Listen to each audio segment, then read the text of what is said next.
frappes aériennes contre des narcotrafiquants et déploiements militaires. We've recently begun using the supreme power of the United States military to destroy Venezuelan terrorists and trafficking networks led by Nicolas Maduro.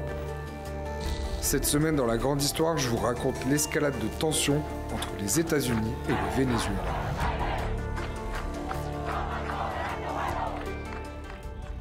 Plus de 4000 soldats, 8 navires de guerre équipés de 1200 missiles, 5 avions de combat F-35 et un sous-marin nucléaire. Depuis plusieurs semaines, le déploiement militaire américain autour du Venezuela inquiète. Objectif affiché par Washington, faire la guerre aux narcoterroristes. Es una amenaza extravagante, injustificable, inmoral y absolutamente criminal, sangrienta. Le 2 septembre, Donald Trump a publié sur son réseau Truth Social la vidéo d'une frappe militaire sur un bateau en mer des Caraïbes soupçonné de transporter de la cocaïne. Bilan, 11 morts. You'll see that we just, over the last few minutes, literally shot out a boat, a drug-carrying boat, a lot of drugs in that boat. It was a 12-meter boat, which is very big for a go-fast. Go-fast boats normally have 2 to 3 people on board. Why do you need to carry 11 people on board a boat? This is not the sort of boat that is traditionally used to go up towards the United States. Pendant ce temps-là, la marine américaine a mené des exercices de débarquement à Porto Rico. Le 15 septembre, Donald Trump publie une nouvelle vidéo d'un bateau frappé en mer des Caraïbes. Bilan, 3 morts. First, when we went, there were hundreds of boats. Now there are no boats. I wonder why. Des frappes militaires jugées contraires au droit international et qualifiées d'exécution extrajudiciaire par des experts des Nations Unies. On a assisté à un assassinat extrajudiciaire. Voilà à quoi on a assisté. Le droit international ne prévoit pas et refuse, c'est l'utilisation de la force unilatérale par un pays dans les eaux d'un voisin. De son côté, Nicolas Maduro a lancé des exercices militaires et annoncé la mobilisation de 4,5 millions de soldats pour protéger ses frontières. Début septembre, 2 chasseurs F-16 vénézuéliens ont survolé un navire de guerre américain en mer des Caraïbes. Maduro's reign of terror continues.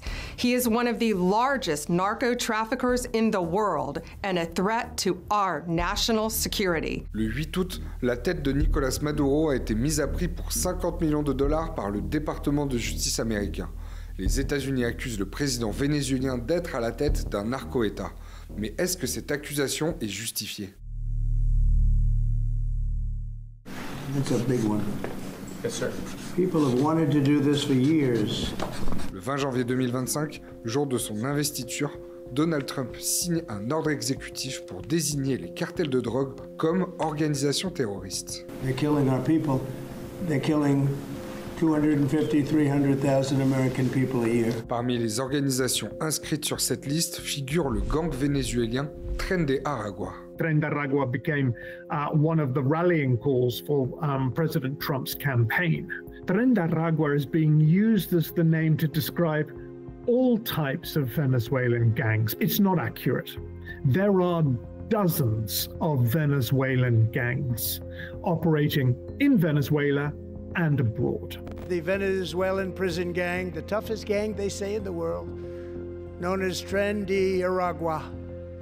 It is likely that one of the reasons that particularly the United States uses the name Tren de Aragua is because they've placed this group on the list of foreign terrorist organizations, and this allows them to use a series of legal tools to fight Venezuelan criminals.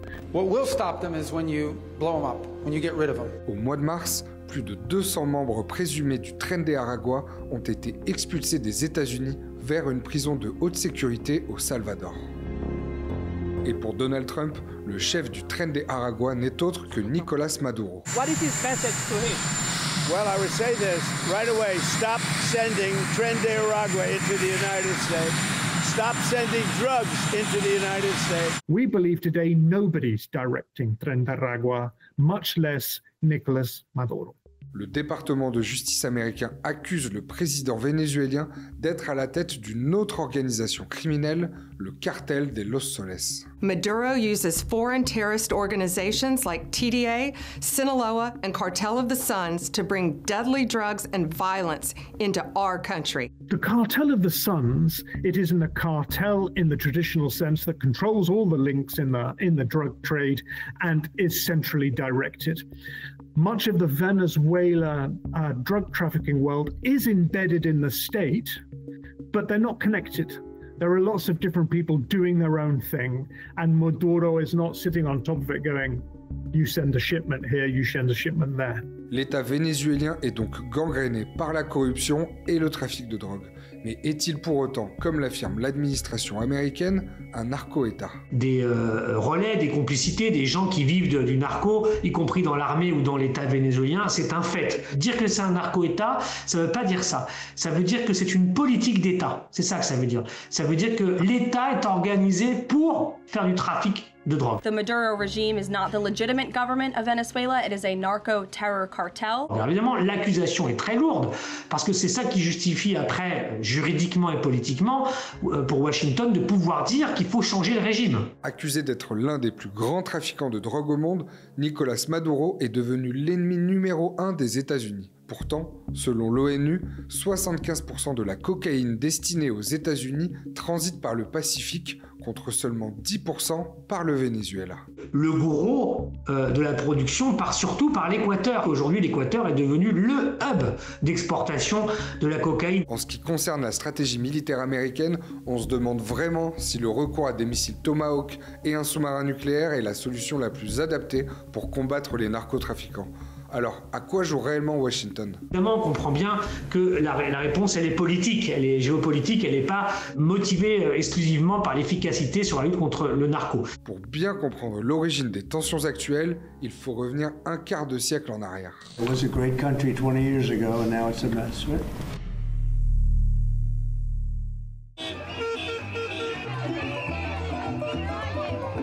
Le 6 décembre 1998, Hugo Chavez est élu président de la République du Venezuela. Socialiste et ancien militaire, Hugo Chavez se revendique de l'héritage de Simón Bolívar, héros de l'indépendance des anciennes colonies espagnoles en Amérique latine au début du 19e siècle. Chavez établit un régime d'inspiration socialiste qu'il désigne sous le nom de Révolution bolivarienne.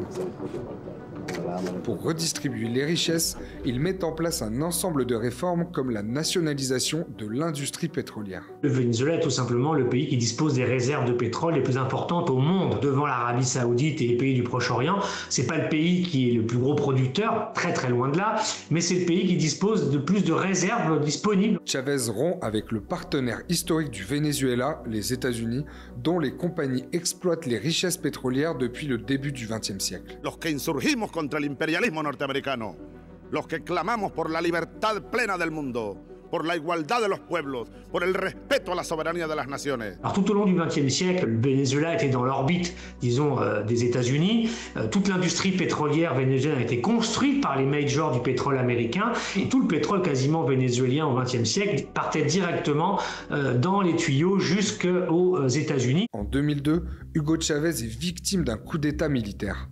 Écarté du pouvoir au profit d'un leader patronal reconnu par Washington, il est rétabli 2 jours plus tard dans ses fonctions de président. Le coup d'État qui avait renversé le président Hugo Chavez aura duré moins de 48 heures.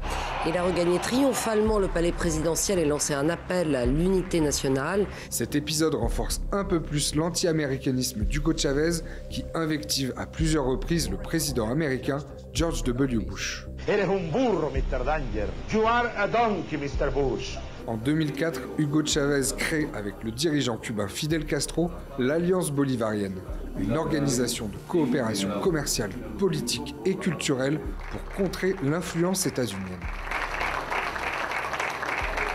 Le président vénézuélien se rapproche également de la Russie et de la Chine qui deviennent de nouveaux partenaires commerciaux. Dans les années 2000, l'envolée des prix du pétrole permet au régime chaviste de financer des politiques sociales dans l'enseignement, la santé et les services publics. Le taux de pauvreté recule drastiquement, suscitant un fort enthousiasme à gauche en Amérique latine et dans le monde entier.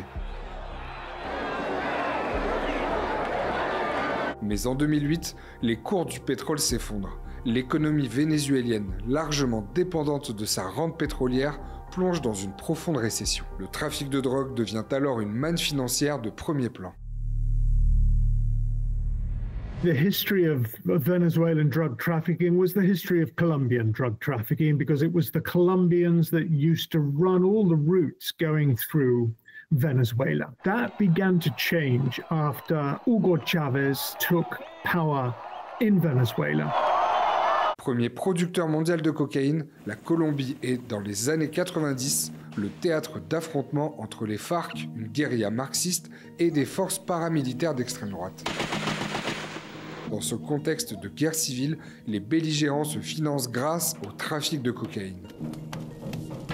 Le régime chaviste tisse des liens étroits avec les FARC, actifs dans la région frontalière du Catatumbo, l'un des principaux foyers de production de cocaïne. We began to see a gradual change in the way that drug trafficking operated in Venezuela. And so what happened was the Colombian drug traffickers were gradually replaced by Venezuelan generals and officials who worked with the Colombian guerrillas. The Colombian guerrillas had access to the raw material, the cocaine, and the Venezuelans increasingly began to be the brokers. Les trois pays qui produisent de la cocaïne en Amérique latine, c'est pas le Venezuela, hein. C'est la Colombie, c'est le Pérou et la Bolivie. Le Venezuela est un pays de transit. Ça veut dire qu'il y a des relais, des complicités, des gens qui trempent dans ce business de la cocaïne. Alors que le trafic de drogue gagne du terrain, les relations avec Washington se détériorent.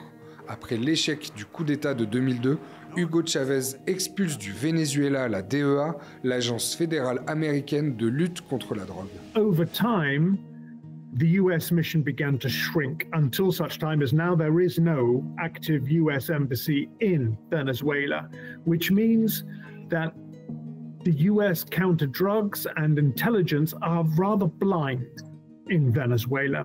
And this has allowed international drug trafficking to operate. Le Venezuela devient progressivement un acteur clé dans le trafic international de cocaïne. Son accès à la mer des Caraïbes offre des routes vers les États-Unis, premier pays consommateur au monde, et vers l'Europe.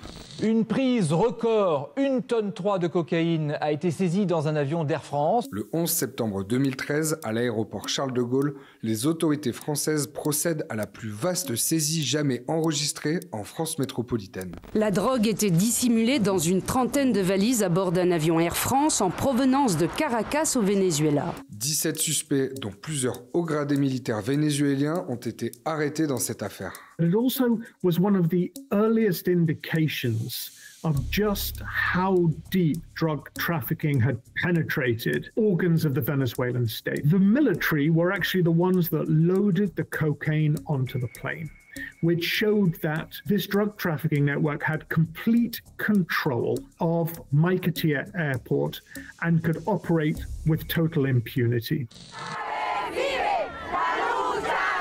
Le 5 mars 2013, Hugo Chavez meurt d'un cancer.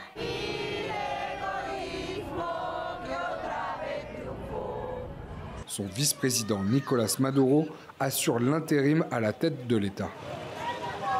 Un mois plus tard, il remporte les élections présidentielles de justesse. Le Venezuela s'enfonce un peu plus dans la crise.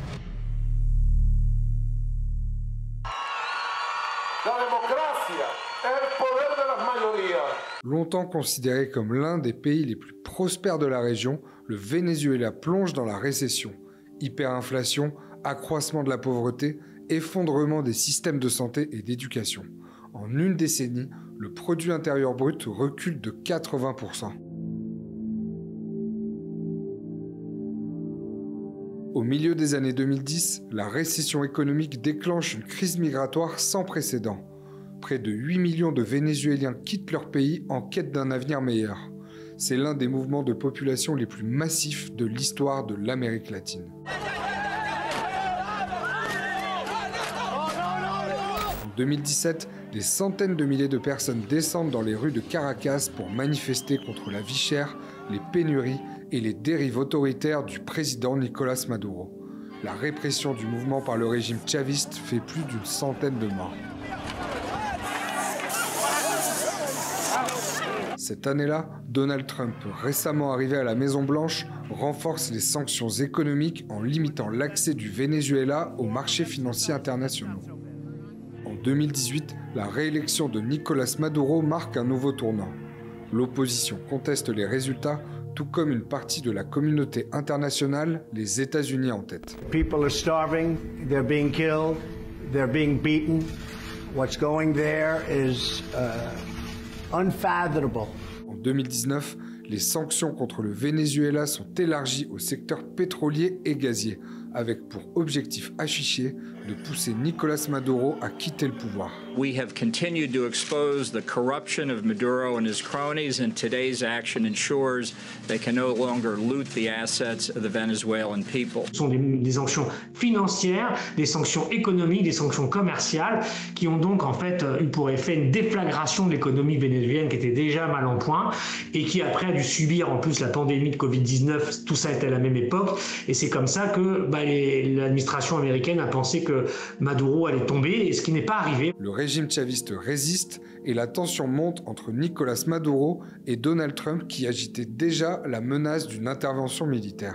All options are on the table, everyone. The strong ones and the less than strong ones. Every option, and you know what I mean by strong. En 2020, un nouveau cap est franchi lorsque Washington accuse Nicolás Maduro d'être un narcotrafiquant et met sa tête à prix pour la somme de 15 millions de dollars.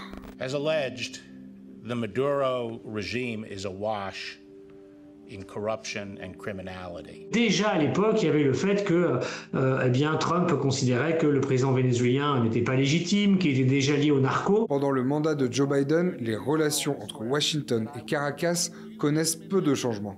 La légitimité de Nicolás Maduro est toujours contestée et les sanctions sont maintenues. Mais la situation va de nouveau basculer lorsque Donald Trump revient à la Maison-Blanche. So help me God. Congratulations, Mr. President. 20 janvier 2020, Donald Trump est investi en tant que 47e président des États-Unis. Certains analystes évoquent un possible rapprochement entre le Venezuela et les États-Unis. Les deux pays auraient en effet plutôt intérêt à trouver un terrain d'entente. Washington cherche à garantir un accès au pétrole bon marché, tandis que Caracas souhaite relancer son industrie pétrolière. Car s'il dispose de la première réserve mondiale, le Venezuela n'occupe que la 22e place parmi les producteurs de pétrole. Dans le même temps, Donald Trump aurait tout intérêt à signer un accord sur la question migratoire, l'une de ses promesses de campagne. Car les Vénézuéliens représentent la première nationalité d'Amérique latine à traverser la frontière américaine. Un accord permettrait aussi aux États-Unis de contrer la Chine et la Russie, des adversaires qui ont gagné du terrain en Amérique latine depuis l'imposition des sanctions américaines. En novembre 2024, le Wall Street Journal rapportait que de généreux donateurs de Donald Trump issus de l'industrie pétrolière poussaient en faveur d'un accord. Et puis, moins d'un mois après son investiture, Donald Trump ordonne à son généreux donateur de stopper toute opération au Venezuela et révoque la licence d'exploitation de la firme pétrolière américaine Chevron. Un coup dur pour Nicolás Maduro qui a besoin de la rente pétrolière pour se maintenir au pouvoir. Et puis, fin juillet, Chevron obtient une nouvelle autorisation pour exploiter le pétrole vénézuélien. Au moment où on se parle, il y a à la fois les déplacements militaires, les forces militaires qui s'agglutinent à la frontière des eaux vénézuéliennes, ou même dedans, et puis en même temps Chevron qui exploite le pétrole vénézuélien à l'intérieur. Difficile de cerner la stratégie américaine, si ce n'est celle de la carotte et du bâton, incarnée par un good cop et un bad cop. D'un côté, Donald Trump s'appuie sur son envoyé spécial Richard Grenell qui se rend régulièrement à Caracas pour négocier sur la question migratoire et la libération de prisonniers américains. De l'autre, il laisse le champ libre à son très conservateur ministre des Affaires étrangères, Marco Rubio. Narco-terrorists, dictators and despots take advantage of open borders to drive mass migration, to traffic in women and children, and to flood our communities with deadly fentanyl. violent criminals. Marco Rubio, l'ancien sénateur très puissant des Républicains, qui a fait toute sa carrière politique justement sur l'anticommunisme, sur le fait de faire tomber le gouvernement à Cuba, puisqu'il est cubano-américain d'origine.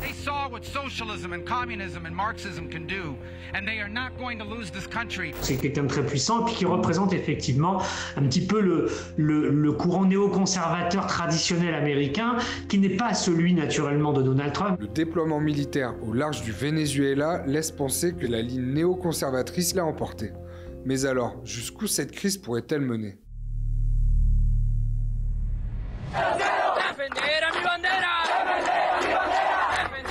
Et si cette escalade de tension profitait aux deux dirigeants ?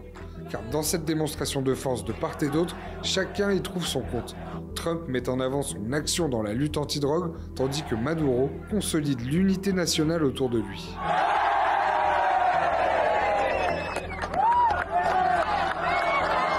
Il s'intéresse au Venezuela, Trump, quand il est un peu à la peine sur les dossiers internationaux majeurs. À l'époque, c'était son échec avec la Corée du Nord. Il n'avait pas réussi ce qu'il voulait. Et donc après ça, pour montrer qu'il a la main, qu'il reste un homme fort et qu'il est capable de faire sentir la puissance américaine, il était un petit peu tombé sur le Venezuela à cette époque-là. Et puis, dans l'état actuel des choses, le déploiement militaire américain n'est pas suffisant pour envahir le Venezuela. À titre de comparaison, les États-Unis ont envahi 2 pays en Amérique latine par le passé. En 1983, 6000 soldats avaient été déployés à la Grenade, île de la petite Caraïbe de 110 000 habitants.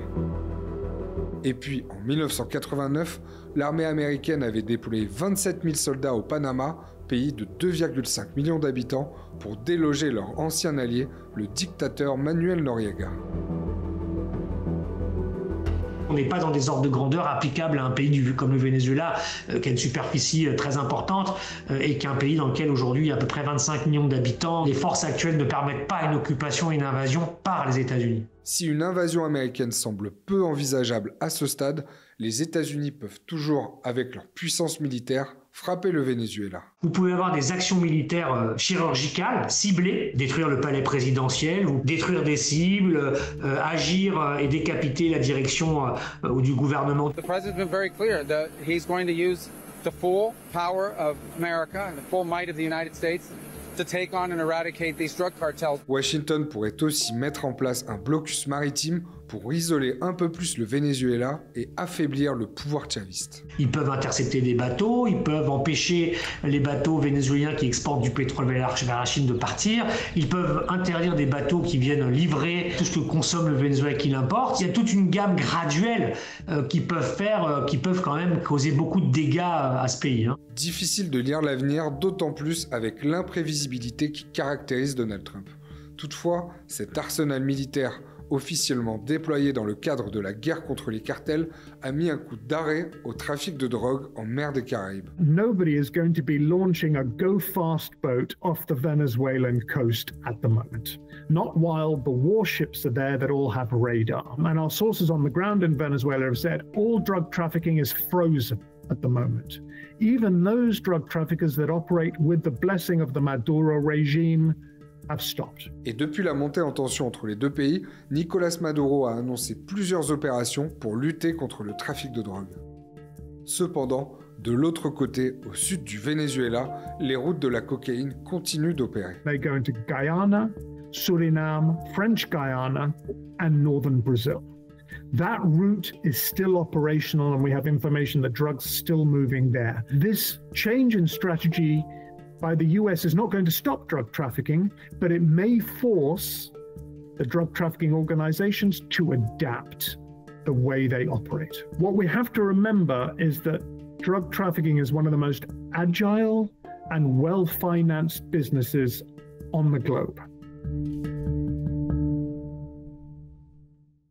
Voilà, j'espère que cette vidéo vous a intéressé et qu'à présent vous en savez un peu plus sur le conflit qui oppose les États-Unis et le Venezuela. J'en profite pour remercier Christophe Ventura et Jérémy McDermott pour leur éclairage. D'ailleurs, si vous voulez prolonger, je vous mets le lien vers les articles publiés par Jérémy McDermott sur le cartel de Los Soles et le Tren de Aragua sur Inside Crime. Inside Crime, c'est un site d'investigation et d'analyse consacré au crime organisé en Amérique latine. Si vous vous intéressez à ces questions, allez jeter un coup d'œil, c'est vraiment passionnant. Je vous renvoie aussi vers le livre Géopolitique de l'Amérique latine de Christophe Ventura. Vous pouvez également retrouver ses analyses sur la chaîne YouTube de l'Iris. Je vous mets le lien dans la description. Un dernier mot pour remercier toutes les équipes de Brut qui m'ont aidé à réaliser cette vidéo, en particulier Sarah-Jeanne et Marie à la documentation et Antonin au montage. Et moi, je vous retrouve très vite pour une nouvelle grande histoire.